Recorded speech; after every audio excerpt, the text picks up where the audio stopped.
Olá, bem-vindos novamente a mais um episódio do nosso Plenicast.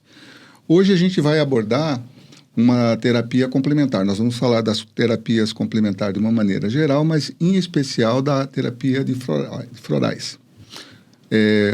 Para isso, uma pessoa que já é praticante dessa terapia, a doutora Tatiane, vai nos conduzir ao longo dessa conversa de hoje. Bem-vinda, doutora Tatiane. Então, como é que teve início essa história de terapia de floral aqui no Brasil, né? Ela tem muito tempo aqui. Como é que é essa terapia de floral aqui no Brasil? Então, sejam bem-vindos. Muito obrigada pela oportunidade mais uma vez. Então, assim, as práticas complementares e integrativas, como algumas pessoas gostam de chamar o método mais natural, ela tem sido buscada durante esses últimos anos um pouco mais frequente, que as pessoas estão vendo que precisa que se busque uma prática complementar àquele remédio que o médico passou. Por quê? Para a gente integrar e verificar que esse paciente é um paciente que a gente precisa olhar do modo geral, do modo mais abrangente, não vendo só o aspecto físico, mas como o mental e espiritual dele.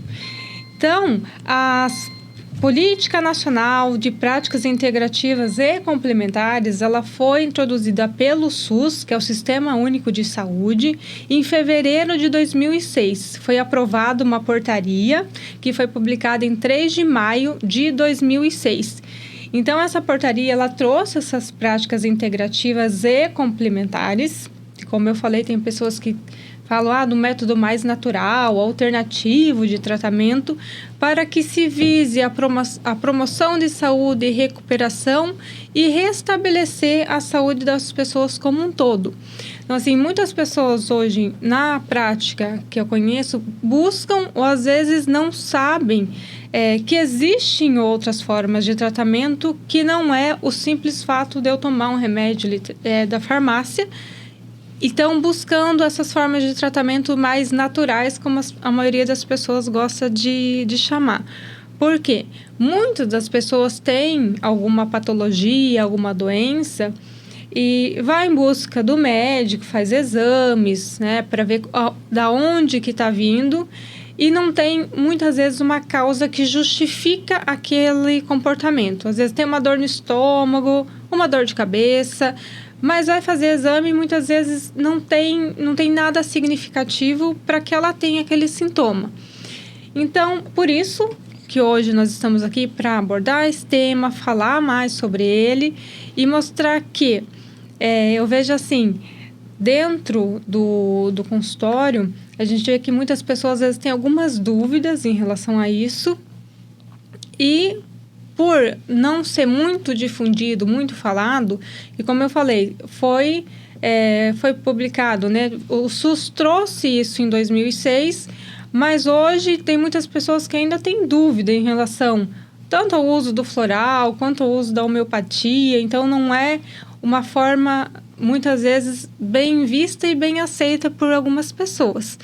Então, sim, essas práticas, né, complementares, né, como a terapia floral, que é uma delas, foi o SUS que trouxe, né? Foi aprovada, porque precisava de mais um complemento, vamos dizer assim, das outras práticas que nós já temos dentro dessa linha integrativa e complementar e naturalista, que tem pessoas que gostam desse termo também. As práticas alternativas, a gente até já fez um episódio, né? Sobre de onde é que vem esse nome, né? Alternativa a quê? Complementar a quê? Quando a gente fala em complemento, a gente tem dois tipos de entendimento, né? O complemento seria aquilo que falta para ficar completo ou aquilo que, em algumas ocasiões, é dispensável. Eu prefiro ficar com a primeira alternativa. Essas práticas alternativas, elas vêm para preencher esse vazio e dessa dicotomia que a gente observa desde o início do século XX, né, que quando começou esse tipo de movimentação e classificação como alternativa ou não, com um movimento lá nos Estados Unidos, né? Que provocou o fechamento de algumas escolas de homeopatia e de tudo aquilo que não era favorável ao alopático e que preconizava o atendimento de um único remédio para uma única doença. A partir de lá, do início do século XX, a gente tem, então, essa classificação de complementar ou não complementar. Complementar é aquilo que relaciona diretamente, quer dizer, o técnico, né? É aquilo que faz diretamente a relação entre da doença e um remédio para resolvê-lo, e complementar tudo aquilo que foge disso. Você desconsidera o aspecto social, você desconsidera o aspecto psíquico e principalmente o aspecto espiritual. Fora dessas premissas, a gente vai ter algo que, na verdade, é restrito. No entanto, é tido como uma terapia oficial. Por isso que, no meu entendimento, quando a gente fala em prática complementar, a gente vem restituir a essa prática médica alguns aspectos que foram deixados lá no início do século XX, principalmente por manipulação de mercado. Mas isso é uma outra história para a gente discutir num outro momento, né? Essas práticas são trazidas aqui pelo Brasil oficialmente em 2006, mas elas sobrevivem na benzedeira, na avó que fazia uma medida para a espinhela caída, no chá que a comadre trazia e numa série de outras coisas. Por isso, essa desvalorização e essa correlação de algo que às vezes é milenar como algo não científico. Por isso essa aura de que não é uma coisa muito correta, ou do que não é uma coisa científica, muito ao contrário, né? Bom, das práticas alternativas que a gente tem disponíveis aqui, a doutora já citou aqui, a gente tem terapia, além da terapia floral, a gente tem homeopatia, a acupuntura, terapia Reif, o próprio arsenal terapêutico da terapia por chás, né? Nós temos as práticas de Reiki, nós temos o yoga. Tem a Ayurveda também, que é uma prática, né? Tem a questão da imposição das mãos, que foi trazida também junto com essas práticas complementares, a constelação familiar, a ozonoterapia também foi, e agora já é uma prática, vamos dizer assim, melhor difundida junto com todas as outras práticas que a gente tem. Então, nós temos várias práticas complementares e integrativas que a gente tem disponível no Sistema Único de Saúde, que é o SUS, que funcionam super bem, e como o doutor bem falou, tem já bases científicas de que sim, elas funcionam, elas dão resultado, e muitas vezes tem essa correlação, muitas vezes um simples chá de folha que a minha avó fazia, e as pessoas relacionam muitas vezes a isso. Então, vou tomar um chá de folha de Marcela ou qualquer outra florzinha lá, e esse o tratamento. Sim, a questão dos chás, quando a avó lá fazia chá para dor no estômago ou mal-estar, eles funcionam. Mas quando a gente fala tanto dos florais, né, que a gente trouxe aqui hoje, é uma dosagem, um modo diferente de abordar. Não é um simples chá de folha ou de erva que você vai fazer e vai tomar, e é assim que vai se dar o seu, vou dizer assim, a sua cura. Então, assim, por isso que eu vejo assim que muitas pessoas às vezes desacreditam que o sistema funciona, porque correlaciona com isso, mas uma coisa não tem nada a ver com a outra. Então, são métodos diferentes de fazer. Por exemplo, o caso trazendo um pouquinho para falar sobre a questão homeopática. São doses diferentes, são CHs diferentes. Então, dentro da questão do floral, são métodos diferentes de trabalhar para chegar no resultado, para você ter o resultado de saúde em si desejado em determinados diferentes tipos de doença, não importa a doença ou a patologia que você tenha. Muitas vezes a pessoa correlaciona isso é um remédio, então basta tomar, ou como uma cura milagrosa ou como algo que não funciona. Os dois extremos são mentira, né? O que a gente tem é uma prática que ela é, às vezes, anterior à que a gente usa na alopatia, mas que ela é abandonada a partir desse evento do início do século XX. Mas a gente tem que entender que existem muitas práticas que elas trazem em si conhecimentos e práticas milenares, né? A acupuntura, existem registros até de 2000 anos antes de Cristo de utilização. Existem vestígios da Idade da Pedra, com semelhantes a agulhas, instrumentos parecidos com agulha de pedra. Então, a gente tem uma exposição e uma experimentação muito maior do que o período da alopática. Não que a alopática não funcione, ou que ela não tenha o seu valor, ou que ela não tenha o seu lugar. Mas ela, para nós que praticamos esse tipo de medicina, ela é uma fonte de tratamento como as outras, né? Desde que, como a gente sempre frisa, tenha fundamentação científica e que funcione na prática, né? E que seja ético e legal do ponto de vista do direito, que seja praticado, né? Como essas práticas foram trazidas pelo SUS, a gente começa a praticar com maior aqui no Brasil por volta de 2008, 2010. A primeira publicação é de 2006, tem uma segunda complementação de 2008 e tem uma outra, né? De 2017. 2017. Então, são 3 publicações, né? E que falam... Foram introduzidos aos poucos, né?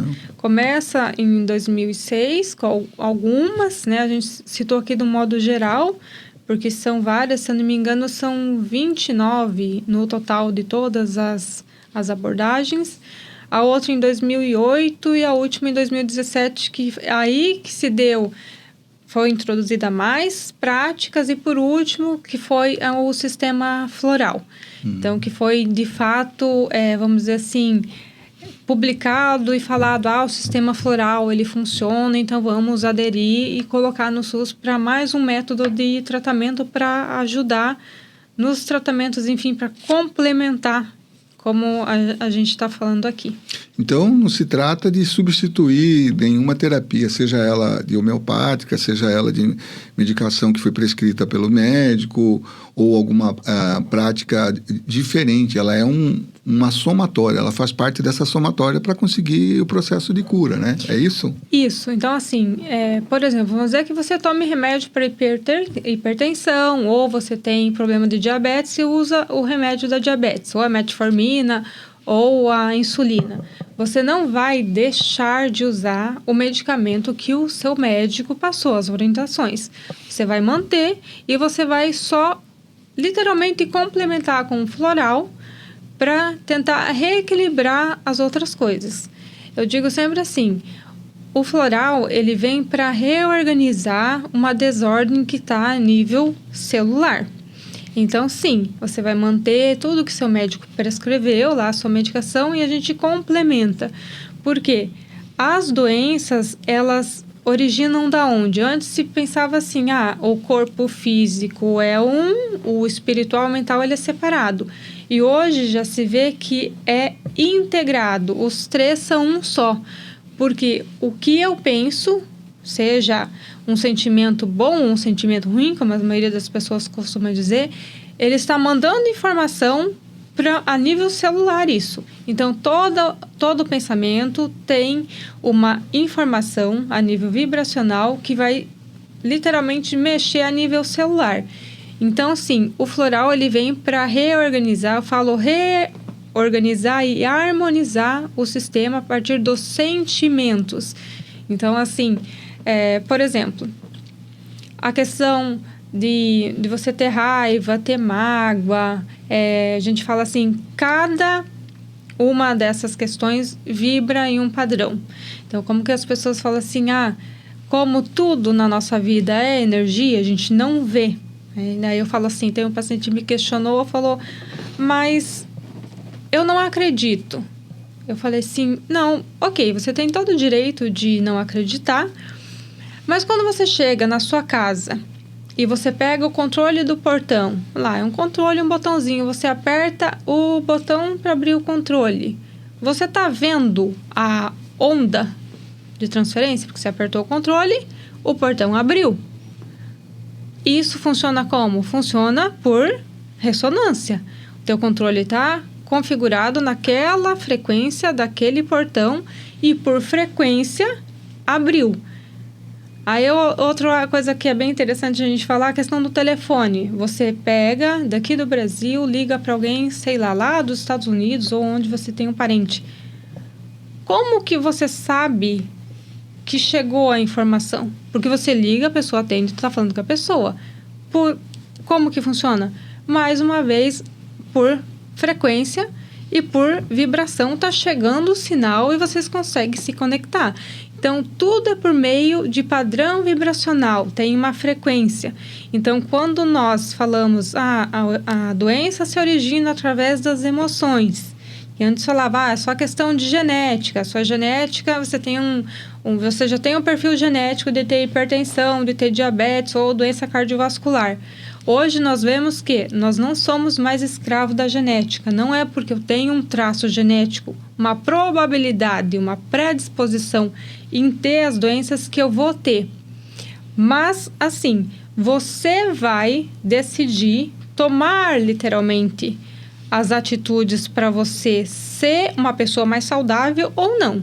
Porque se eu decidir ficar sentado no sofá assistindo televisão, comendo só lanche e não praticando atividade física, consequentemente, eu vou chegar no padrão de doença. Então, eu posso mudar os meus genes, eu posso mudar o meu comportamento. E quando a gente fala em mudança de comportamento, a gente entra na questão de você, claro, praticar atividade física, ter um comportamento alimentar um pouco mais saudável, mas se o meu padrão emocional ele não está bem, como que o meu corpo vai ficar bem? Então, como eu estava dizendo que cada emoção tem uma frequência, se eu sou muito ansioso, muito estressado, se eu já tenho uma predisposição, ou às vezes eu estou mais depressivo, como que você acha que o teu padrão vibracional vai estar? As suas células vão responder ao teu comando vibracional, que é o que você pensa. Então, como tudo é frequência, vai ressonar naquele padrão. Então, o uso dos florais vem para reorganizar os padrões a nível de emoção. Eu reorganizo o meu pensamento. Toda doença tem um fundo de emoções negativas, que a gente fala. Então, o padrão que o floral vem para reorganizar esse padrão de emoções.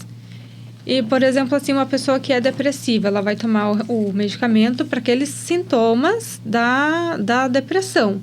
O desânimo, a tristeza, né? A falta, às vezes, de não ter uma motivação para ir trabalhar, enfim, para fazer as atividades. O floral vai tratar lá a causa. Aonde que está? Eu tive um trauma, seja na minha infância ou na minha vida adulta, passei por um estresse e eu desencadeei uma depressão. Então, a raiz do problema, o floral vai tratar a raiz do problema, lá nas emoções. Então, a gente reequilibrando o sistema através do floral, a gente vai conseguir melhorar o teu padrão de saúde e melhorar a tua qualidade de vida. Então, não é para a gente substituir medicação por floral. A gente usa o floral junto. Isso, usa o floral junto. Conjunto sempre. E melhorando o padrão, a gente pode, por exemplo, diminuir a dose ou, eventualmente, um ou outro remédio até parar. Mas se tiver bem. Mas se estiver bem, eu sempre falo assim, sempre com orientação do seu médico. Não é assim, eu estou me sentindo bem, então eu vou pegar e o remédio X que eu estava tomando, que o médico passou, eu vou deixar. Não, sempre com orientação do profissional. Procurar quem prescreveu para você e ver, tem como diminuir a dose, não tem, estou me sentindo bem. Sempre a gente recomenda o acompanhamento profissional e não fazer simplesmente, eu acho que eu estou bem, eu vou deixar de tomar. Automedicação é sempre um risco, né? Para mais ou para menos, né? Mas interessante, né? E qual que é a origem dessa terapia floral? Então, ainda bem que a gente tem pesquisadores, enfim, né? Tudo começou em 1930 com o doutor, ele era um médico inglês, Edward Bach, não sei se eu vou falar o nome correto. Então, ele acreditava que através da natureza poderiam se fazer, trazer a vida, trazer a cura para as pessoas nas diferentes enfermidades que tinha já naquela época. Então, ele foi pesquisar, foi ver se conseguiria fazer um floral através ou de flores, ou de plantas, ou de folhas de árvores. Por quê? Para tratar os pacientes daquela época sem que tivesse um agravo à saúde.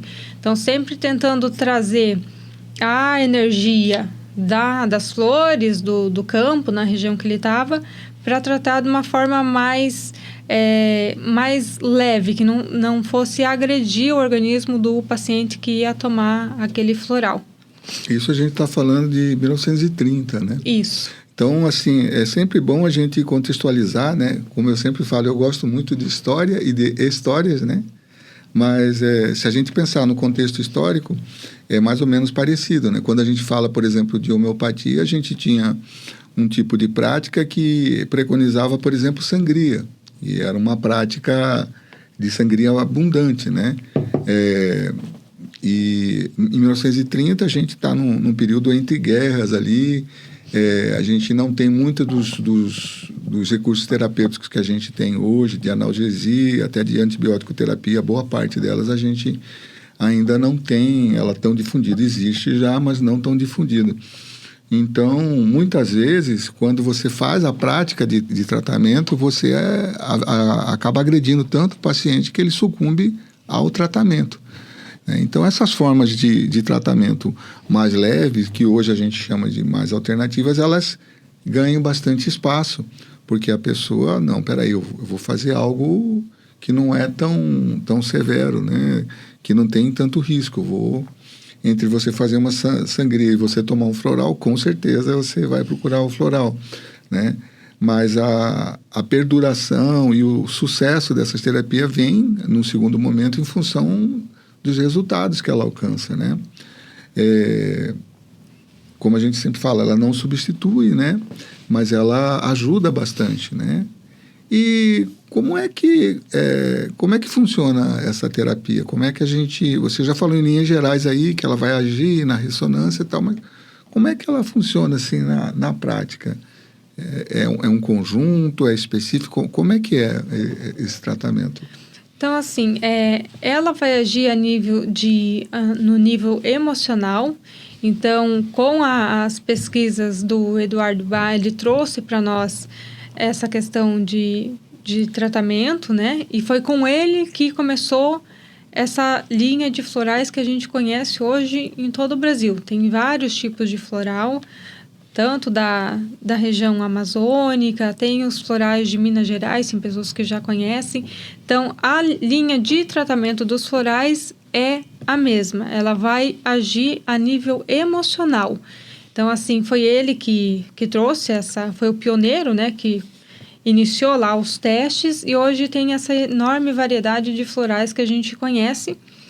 Inclusive, a gente vai falar em outro episódio sobre os florais quânticos, que foi também a partir dessa visão geral dos florais que a gente tem hoje, que nós temos os florais quânticos também. Então, todos eles agem a nível emocional, reorganizando e restabelecendo o fluxo natural das emoções para o nosso corpo. Então, assim, sempre a gente verifica o que o paciente nos traz, a queixa dele principal, e a gente vai investigando, eu digo, mais a fundo, porque muitas vezes o paciente fala, eu comecei com um estresse, eu tinha um trabalho muito movimentado, mas não foi isso que desencadeou a minha ansiedade, a minha compulsão. Então, a gente vai investigando, ver o que o paciente nos traz, e a gente faz um breve histórico, desde que ele se lembra da infância dele, da adolescência, e correlacionando os períodos que passou e se nesse período teve algum grande estresse, algum grande trauma, que por isso desencadeou aquela ansiedade, aquela compulsão. Então, sempre pensando a nível emocional. Qual o trauma que gerou, se foi... Às vezes a pessoa falou do modo mais brusco, que naquele momento você achou que não foi bacana. Então, todos esses pontos, às vezes esses gatilhos que a gente chama, eles podem ser sutil, como eles podem ser mais agressivos, independente da pessoa, de como ela recebeu. Mas tudo isso o paciente precisa ser ouvido. Por isso que eu gosto muito de dizer, nós precisamos sempre estar atentos e receber e acolher esse paciente e ouvir o que ele tem a nos contar. Porque ele está buscando por ajuda. Então, o nosso dever é prestar atenção e ver o todo do paciente. Não simplesmente, eu tenho uma dor no estômago, então vou te dar um remédio para dor no estômago. E não ver as outras partes, que é o integrar. Ou ver o corpo, mente e espírito. Ver o conjunto do paciente para que a gente consiga reorganizar de novo esse fluxo e fazer a melhor abordagem possível. E quais que são, assim, as indicações mais formais, mais comuns que a gente tem dessa terapia, né? Ela está ligada bastante ao aspecto emocional, mas ela está ligada também ao aspecto físico, né? Doenças físicas, que são consequências dessas alterações emocionais que depois vão se agravando até chegar num processo físico de lesão, né? Sim. É isso? Isso. Então, assim, a gente, como eu falei, a gente verifica aonde vai investigando, aonde começou, trata emocional, e não é simplesmente porque eu estou tratando emocional que não vai...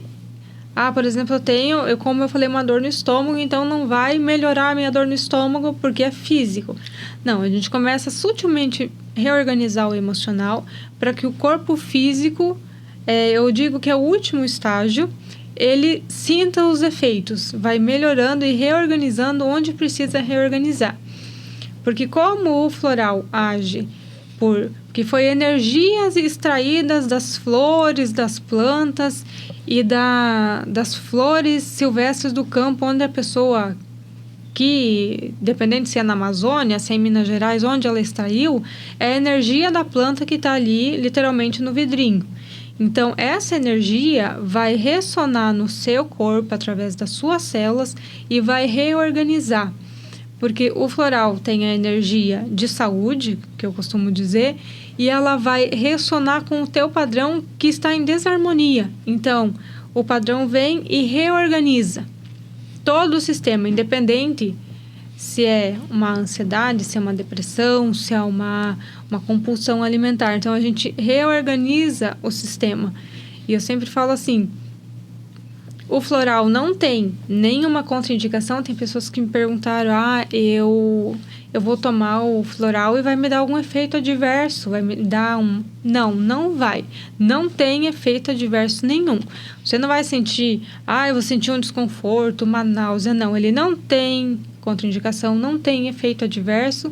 E muitas pessoas também costumam acreditar que eu vou ficar dependente. Floral nenhum causa dependência. Eu vou tomar e pro resto da vida eu tenho que tomar. Eu uso na minha prática clínica e eu Tatiane Chardozinho, uso os florais. Então, a gente mantém um padrão, principalmente a questão de memória, eu percebo que a gente consegue sempre estar alinhado. Sempre estar, quando você vê que, às vezes, você vai ter, eu falo assim, um surto de ansiedade ou de estresse, pode ser sim que você tenha, mas você vai ver que vai ficar mais sutil, mais leve, você não vai ficar tão exacerbado, porque o floral te traz para centralizar mesmo, para reorganizar isso que não é o teu padrão de saúde. É interessante isso da dependência e do efeito colateral, né? Essa era uma dúvida que eu tinha. Se a gente entende o mecanismo de ação dele reorganizar uma frequência, dele harmonizar uma frequência que está, vamos dizer assim, desafinada, né? Ele traz ela para o afinamento de novo. Ele não vai distorcer as que estão normais, né? Ele vai reagrupar aquilo que está desordenado.